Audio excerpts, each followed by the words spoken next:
Welcome to the Healers Podcast, where we inspire and guide healers through business expansion. We give voice to incredibly abundant healers to share their stories. We dive into the quantum field to unlock the energies of conscious creation. We also develop digital tools to help you grow, which you can find on healless.com. I'm your host, Yuli, and I'm grateful you chose to join this space. Now let's go deep. Hello, dear friends. Another exciting episode of the Healers Podcast. And today we're talking authentic content marketing for the conscious age with Rachael and Mackenzie of Sun and Soul. They are brilliant founders of a creative agency with a mission like no other. And Sun and Soul is not just about marketing, it's about authentic storytelling and community activation to ignite change. They're set to shine light on people and brands who are making a positive impact in our world.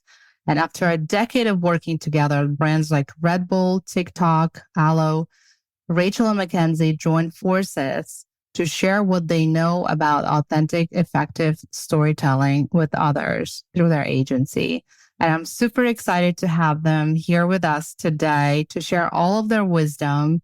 And as you know, I'd like to set intention for each episode. And today I really wanted to inspire our readers to look at content marketing and content creation, not as just this dull task that we all have on our calendar and we feel so obligated to do to keep up with the Jonases of the social media, and really inspire our listeners to look at it as a part of their mission, an opportunity to change the world. Yes, with your content, it is possible.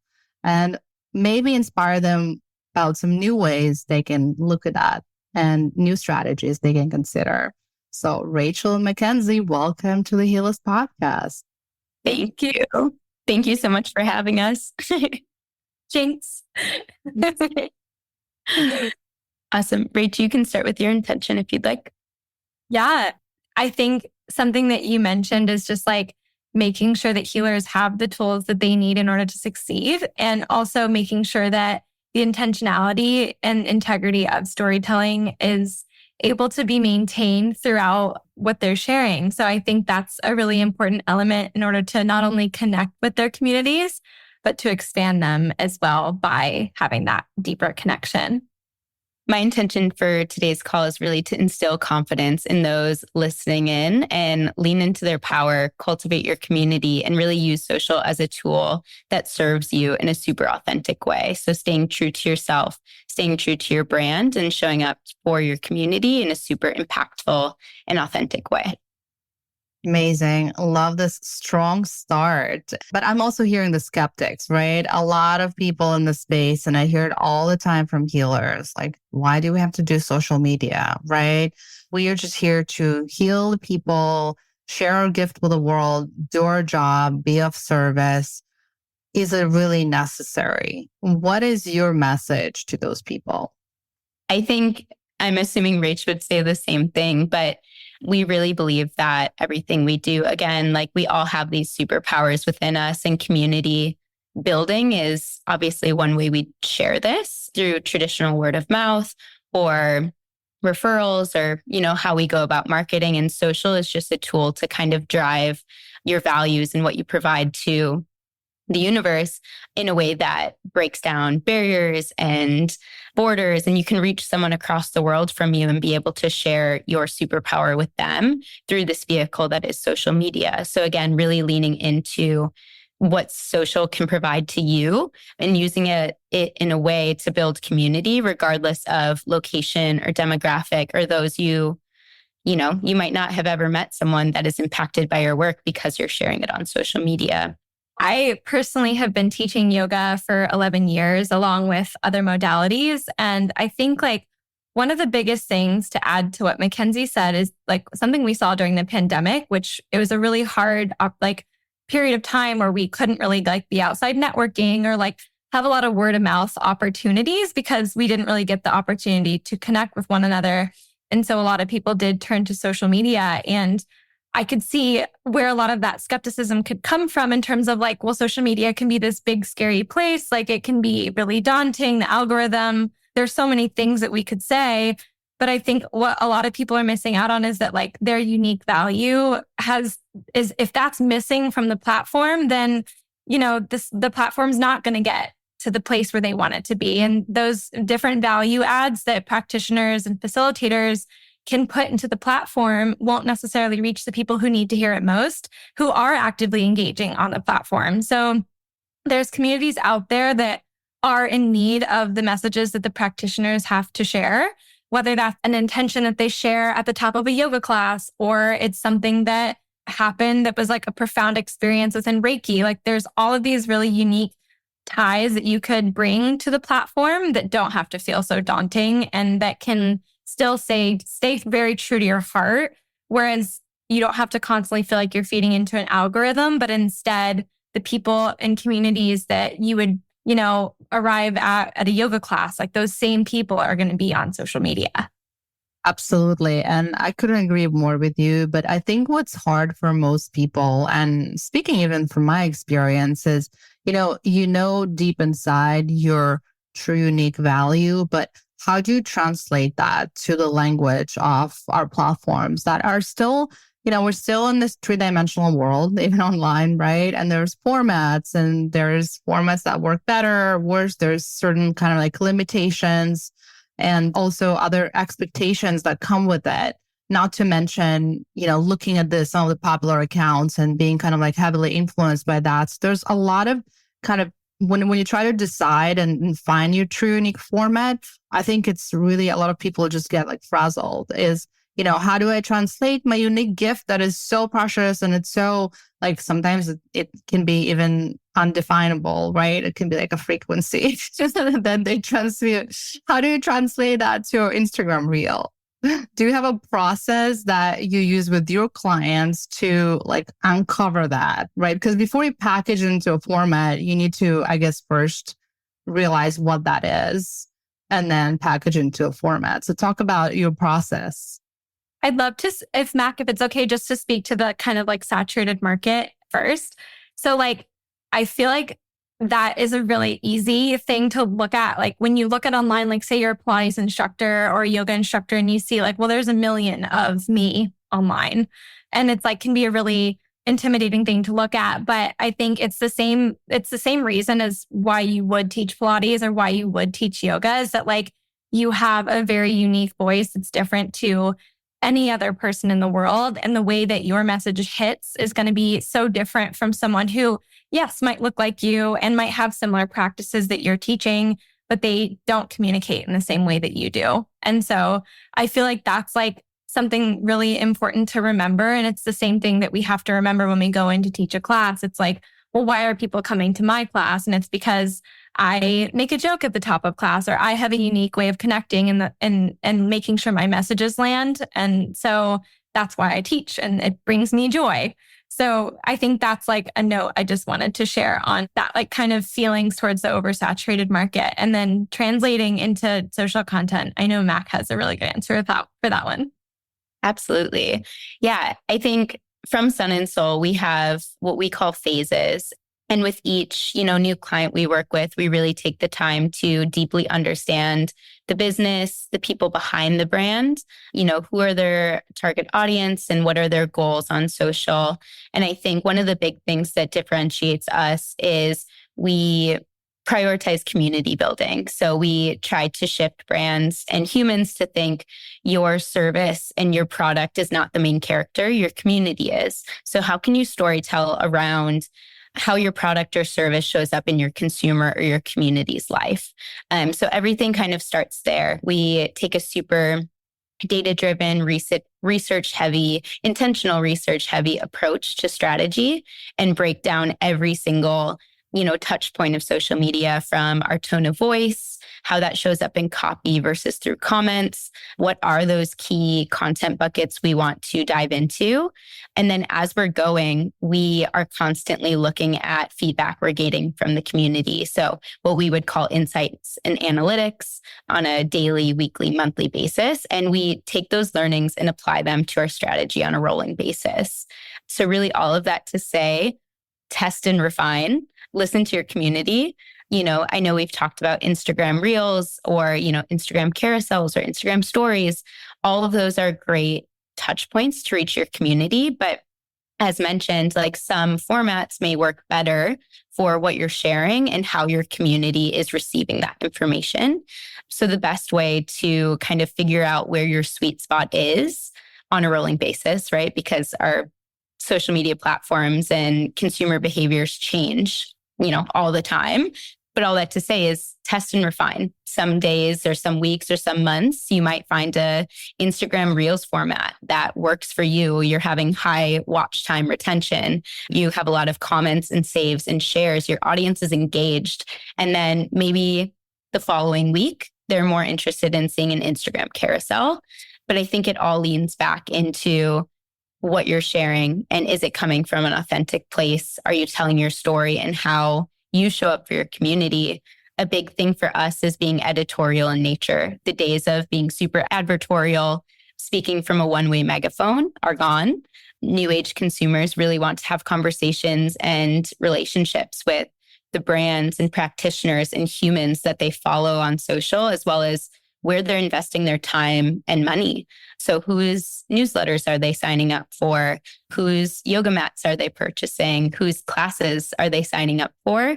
They're super intentional about where their energy is being spent, whether that be tangible like resources like money or just where their headspace is going for the day. So being super authentic in your message and using social as a way to reach your audience, you'll see that conversion, but also not stay on your toes in an intimidating way, but listen to your community and refine your strategies based on what they're telling you. And they'll either tell you directly through a comment like, not a fan of this video, very blunt, switch your strategy from there.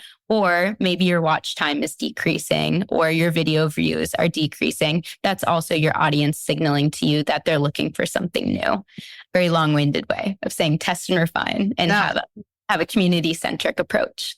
Well, this is super helpful and just super helpful to have this framework because I think a lot of people, unless you come from like agency background, people just look at it and, okay, this is just, a few posts kind of, I'm going to put together and see what happens. I think using slightly more planned approach is really wise and, having the consistent, I know analytics probably the last place an average holistic practitioner person wants to look at, but it is a very insightful practice. I agree.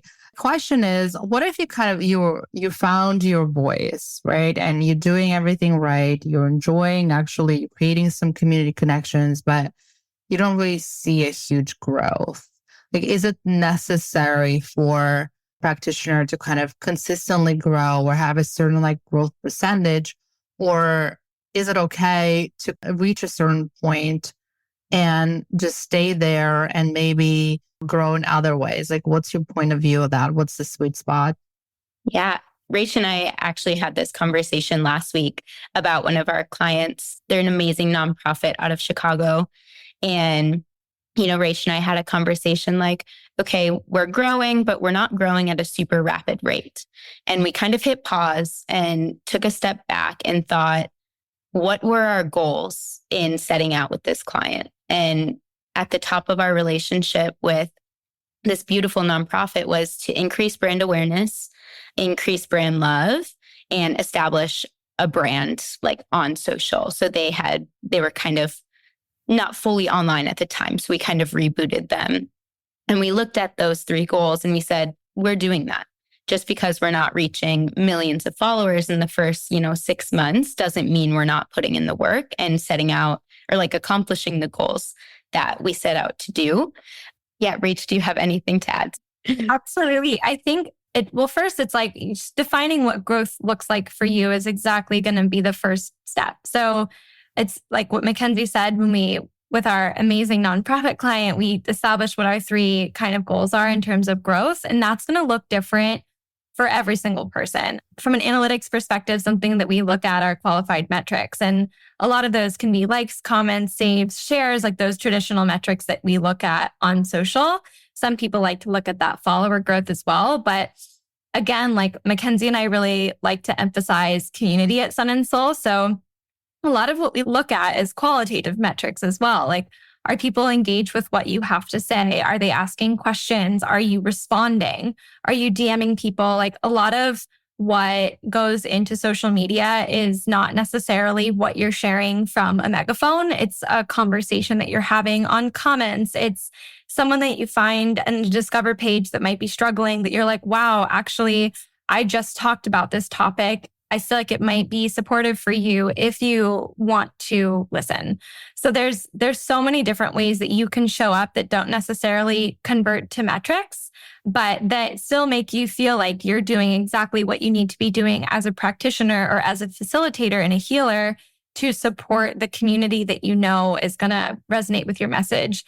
And even though analytics and growth, like what those vanity metrics that sometimes that we look at, or those qualified metrics, if they're not like climbing initially, that doesn't mean that like a video that you posted 6 months ago isn't one day going to take off, or that people aren't saving your carousel for later. Like, if you look at the holistic psychologist, for example, like she's an amazing person who contributes so much value to what she's sharing into her community. And a lot of the messages that she shares, like for me, might not right now be resonant, but like 6 months from now, who knows where I'll be at in my life. Like I might be retrospectively going back to what she shared and saying, oh, I remember that one time she was talking about this topic. I actually really want to connect with that now. So it's definitely a waiting game. And just like Mackenzie said, like there's different fun experiments that you can do with formats as well. So if you notice that like you're like, well, this is falling on deaf ears, then like really start to play and hack with what you're sharing. And I think there's also a few different ways in which we would advise people to share. So it's like action oriented is also something that's really important. So say you're like recording yourself in a video format, for example, how are you grabbing the attention of the person that you're speaking with? Like maybe tell them like, I'm going to tell you 3 things about how to deepen a fish pose at yoga. And then you kind of tell them what you're going to tell them. And then you kind of go into it rather than like starting off really slowly, like, hi, how are you doing? Like people, we have really short attention spans. So making sure that you kind of follow some best practices, and we can note more of what those are to kind of like see what you can do to play a little bit more in adding value. And I think one more thing I'll add, kind of like for practitioners or brands or humans who aren't seeing the growth that they, set out to garner when they started their social presence, or maybe they're just turning the lights back on. Similar to Rach said, of like leaning into certain formats or bringing in social best practices to your mix. Think about who in your community can help elevate you and you elevate them at the same time. So similar to how you run a podcast is you have guests on and people are listening in because they're curious about learning more about Ava or about Sun and Soul or about intentional marketing. You can kind of think of your social as a similar way of like, okay, there's these 3 humans who have their established community. Maybe there's an opportunity for us to collaborate on social where I'm bringing value to them by sharing my engaged audience, and then they're doing the same for me. And it's just this exchange of both like audience eyeballs and information where you're being exposed to their community and vice versa, but you're both elevating and empowering one another in a super impactful way, not only for your channels, but for your audiences as well. So, leaning into those collaborations, whether you're a brand who's working with a community leader to get your new sustainable shoe wear in front of the eyes of a certain community demographic, say skateboarding, for example, partnering with a community group or community leader that has that established audience where there's an authentic connection between the brand and those humans, like lean into those Or if you're a practitioner, like maybe it's introducing a nutritionist to one of your videos, or maybe you're doing a collab post talking about how yin and a meditation practice can really up-level someone's life. So whatever it is, like leaning into certain formats or maybe collaborating with more community leaders, there's endless ways that people can kind of see that growth number tick up. But again, it's not all about vanity metrics and like leaning into like reminding yourself, what did I set out? What were my goals I set out with social to accomplish? Like, was it to increase brand awareness? Was it to spread joy? Or was it to get 1 million followers? So just staying true to your goals and reminding yourself that if you're presenting yourself authentically, like you're winning. Amazing. Yes. And hopefully not 1 million followers is not a goal for anyone these days. There's You'd be surprised. Too many. Yes. But, you mentioned all of those great things. And just to add from my perspective as well, just reminding that social media is not the end goal, right? Like making sure they actually have a proper, link in bio for people to explore more. I am just so surprised how many practitioners like don't have a proper link that, even lists their services or has more like even opportunity to sign up for their newsletter or email list, right? So easy. Because for us, from my kind of Instagram experience with Healist, and we have the tiniest community, but it's such a quality, and I'm amazed not by necessarily the growth and engagement metrics, but by the signups that we get for events, for example, and how many of them, or new users, how many of them come from Instagram, from that small following, but it's actually completely relevant people. It's 100% relevant people to what we do. So it actually ends up driving quite a lot of signups. So even though you might not see huge engagement, but a lot of people click on that link in bio and actually discover our, free workshops. They sign up for a free account or for mailing list. So I don't want people to underestimate that. They think, oh, it's just link in bio. Like no one goes. No, people actually click on that and they actually want to learn more. Absolutely. Yeah. I mean, if you're taking the time to invest yourself in social media, the least, I think, effort that can be put forth next is like, how do you make it as easy as possible for someone to connect with you further? So that can be through DM, that can be through link in bio. And also, like you mentioned, through newsletter. Something as well is like, people don't think about it that often, but SEO plays a major role in social media and newsletter, especially if you're like searching something on your Gmail or whatever it is, and then also on your blog. So if you can think about like your overarching marketing funnel, like what does that look like and how are you communicating with your different audience members through various different consumer touch points, you're thinking like, okay, social is my like short form piece of content. You're going to put keywords in there. So that way, if someone's looking up something that's relevant to what you're sharing, they can find you. And then furthermore, you're like, sign up for my email. You're communicating with them through that medium. And that's like more of a medium format. And then you're also translating that same social concept that became a newsletter concept into a blog concept that then also pays into that search engine optimization. So there's so many different like tactics that you can do that serve people in the format that they like to consume most. And then also, just as you mentioned, like making it really easy to book a discovery call, like making sure that that's something where if you want to connect with someone on a deeper level and have a one-on-one conversation, how are they booking that? They're clicking your link in bio, they're going to your website, they're maybe doing it through the newsletter, and making sure that whatever you are sharing has the least path of resistance.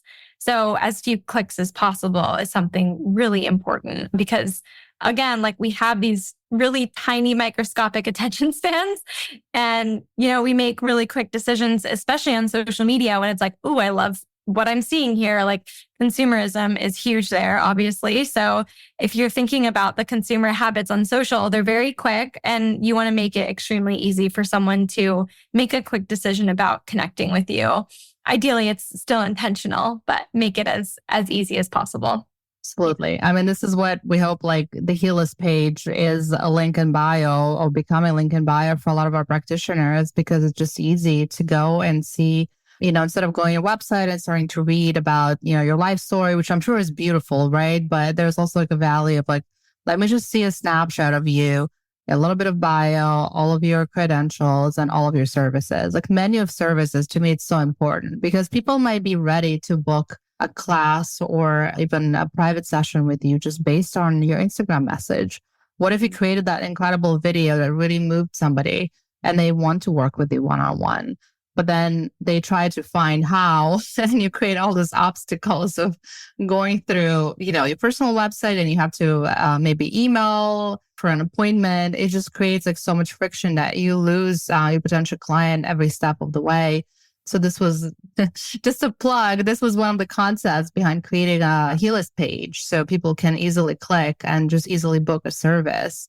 I still feel like it's something that is not fully kind of flashed out for a lot of the people in the space, just having that kind of simplicity. Absolutely. So the next question, now that we kind of talked about strategy, and it makes a total sense. And thank you so much for putting in phases and quantifying it and qualifying it. I think the next piece that people stumble at a lot is the actual content production, right? Because they might have a great vision of what they want to convey to the world. They have a great mission. They're comfortable sharing it.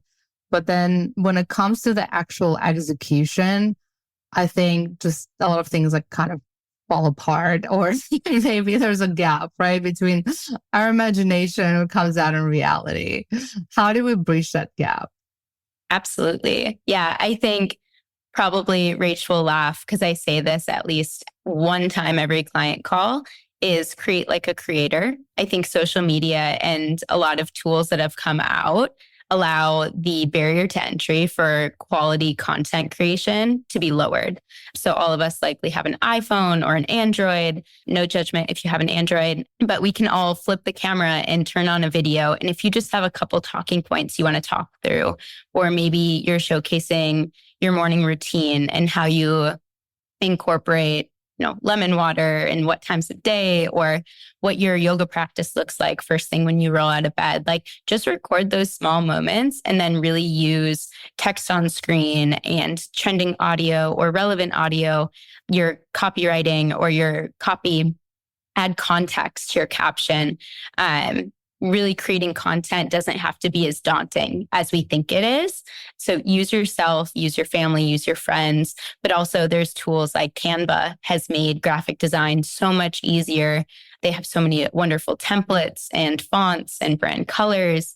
It's just really allowed the everyday person who may be intimidated by Photoshop or Adobe software to jump in and create stunning premium content that's very graphic forward. And then my final point for creating content is lean into stock imagery websites. Rach and I have quite a few recommendations for these, 10 to 12 second videos. You can use apps like Death to Stock or Stock.io. Pexels has a great inventory of content to use. As always, we will recommend to use it sparingly. People as humans, we want to see the humans behind the brand. So whenever you can and whenever you're comfortable with it, showing your face and showing your team or, speaking directly to your audience, do that. But where you may be a bit camera shy, there are so many resources that you can use.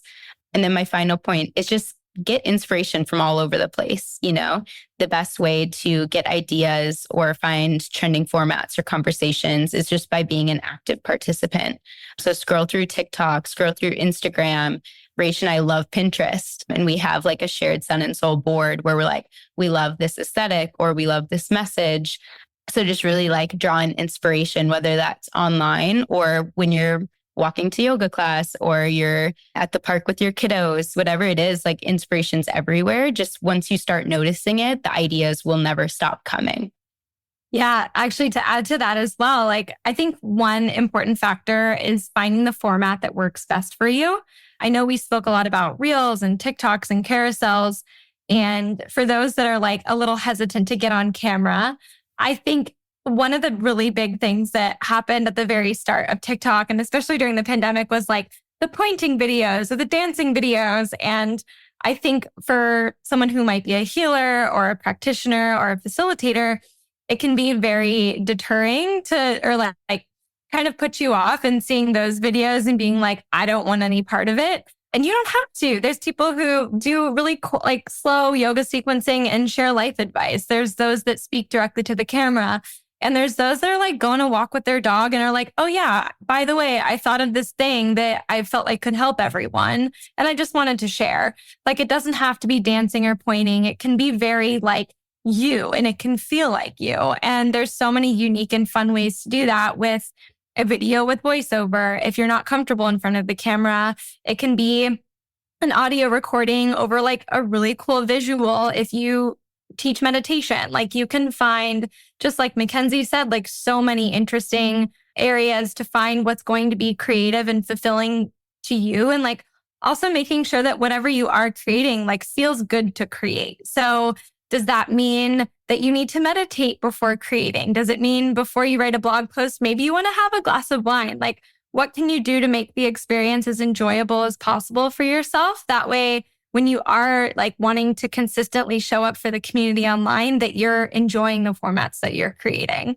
So I think that's one of the keys is like the format has to be in the right place for you in order for you to actually even want to show up online as well.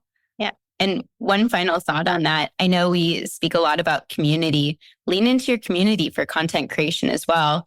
You know, look at your tags for user-generated content, UGC, ask a friend to, you know, join in a video with you or send one in. You know, there's so many ways you can tap your community, whether you're, you know, promoting a service or a product. Meet with those like authentic creators or community leaders and request content on your brand's behalf. More times than not, humans would love to, you know, create a testimonial or a piece of content with your product in it for free. So just, yeah, don't forget to lean into your community and ask them for help, because if you're showing up for them, I guarantee they'll show back up for you. Such a great point. And I feel like testimonials, it's something that very few practitioners like fully tapping into.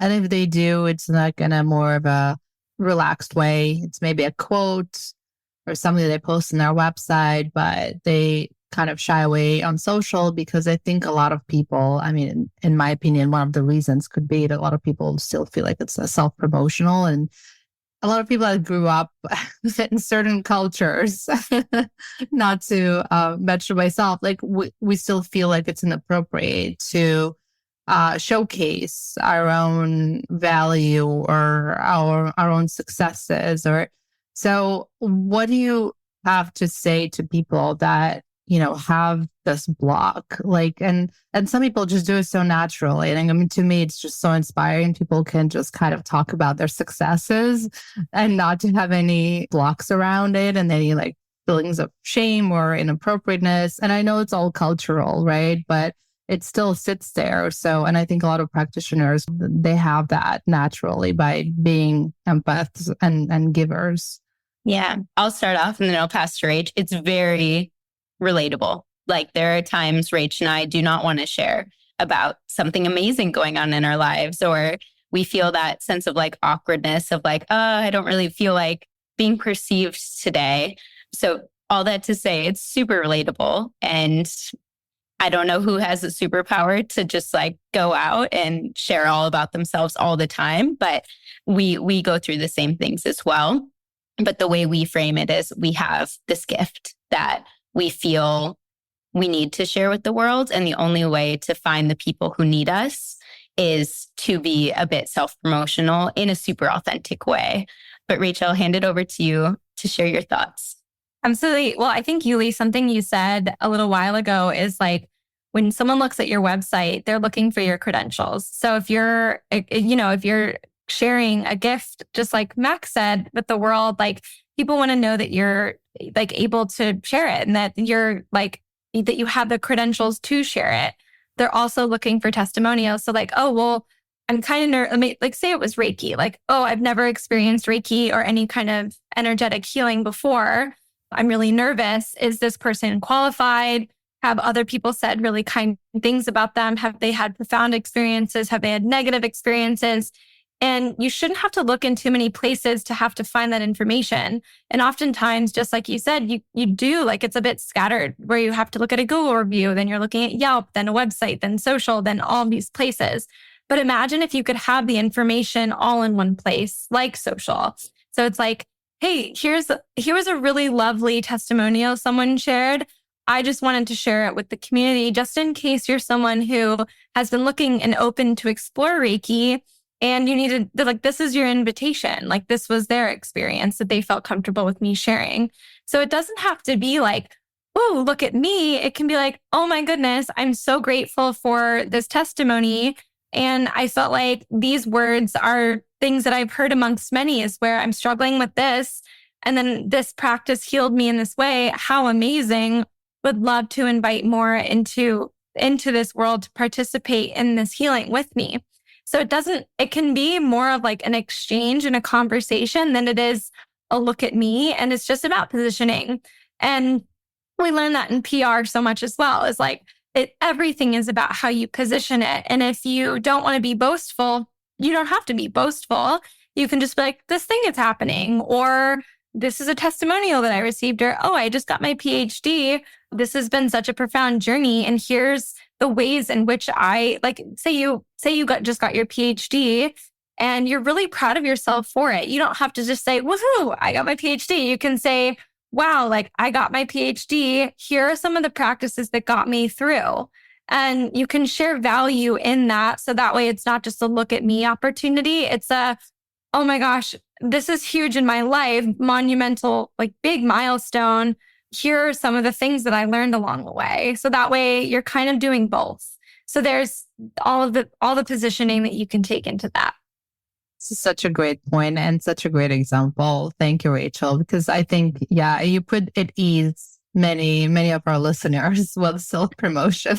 It's hard. It really is. I have a hard time with it, just like Mackenzie mentioned. Like, I hate having to talk about myself, but I think if you can find ways, like, I think and just really quick example is, like, I had a really hard time a few years ago where I was like kind of struggling with depression, and I was like asked to write an article about it. And in writing it, the article, I was asked to do a positioning around something very like shiny and bright. And at the time I was like, oh, that's not how I'm feeling. And so when I shared it and I said, oh, like, I was asked to write an article, it wasn't like, oh, look at me, I was asked to write an article. It was like, oh, I was asked to write an article. I did. I experienced a lot of things along the way. And I feel like this could help a lot of people. And so that was like the ground at which I was sharing from. So I think there's so many different ways you can look at it and not have to be like, oh, I did this. But you can also do that and own it and be super proud of yourself. Exactly. That's another great point. Like, we don't have to always worry about how we're going to be perceived. I mean, that's in general for self-promotion or not. But I think what stops many of us from creating this amazing, impactful content that you're helping people and companies do is just our own blocks of worrying too much about other people's opinions. That's it. Because if you dig deep into the root of everything, all the worries and concerns with social media, it's all about other people's opinions, right? Exactly. Like removing those self-imposed judgments and just leaning into your power and knowing that you'll reach the right community, and anyone who maybe doesn't resonate with your message will fall to the side because they have another message they need to hear from someone else. Yeah, absolutely. And you touched, like, also you're bringing up a point that also comes up a lot, especially with people that deal with healing and energy. A lot of people do sense some of the dark energies, right, that there are on social media. And what advice do you give your clients and people you work with that have those concerns? Yeah, I think in regards to how you engage with social, like leaning back into the intentions we set is really using social media as a tool that serves you. So if social is kind of being this dark place for you, maybe limit your screen time to just Monday, Wednesday, Friday mornings or afternoons, because no one's making the rules that you have to be on social every single day, but rather you can be super intentional about how you engage, as well as what are you watching when you're on social? Who do you follow? What conversations are you having? Who's following you? Is there someone who's maybe providing a negative experience for you and your followers? You always have the option to mute, remove them from your followers, block them if you need to. Like, social media is a tool that you can kind of create your own, not safe haven, but it's there for how much or how little you want it to be. Rach, I'm sure you have something as well. Yeah. Well, the first thing that I was going to share is if you're a Pilates studio owner or you own a business of any kind, making sure that your clients know where to reach you and encouraging them to go to one place. That doesn't have to be social media, because the last thing that you want to do in the morning is be like, okay, I have to check email, Instagram, LinkedIn, WhatsApp, text, all these places. Like, directing clients to one place and like single source of truth and information is going to protect your energy. So that way you don't feel like you always have to be on social media to answer questions.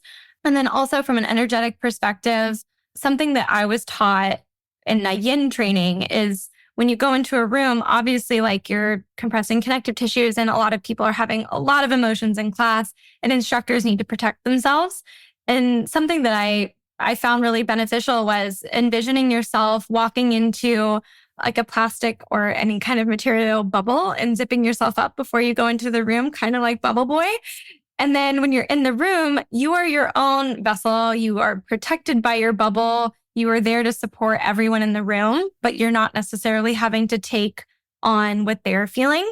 And when you get out of the room and you leave social, you unzip your bubble and you have some kind of grounding practice. So that can literally be putting your feet in soil. You can touch a tree. You can have any experience that you feel like is going to be really beneficial to yourself as you do when you conduct yourself in an energetic space to protect yourself. You can apply those same principles to social. And I think that's where like a lot of people get mixed up and think that it's this like massively draining space. Like, it doesn't have to be if you put the right boundaries for yourself in place, just like Mackenzie mentioned. Absolutely. Such a solid advice. And I would also add my 2 cents to that. Just clearing your feed once in a while. Like you said, Mackenzie, like looking who you're following, that can be a complete game changer for your experience of social media. And just reevaluating all the time, because we're all evolving constantly, right?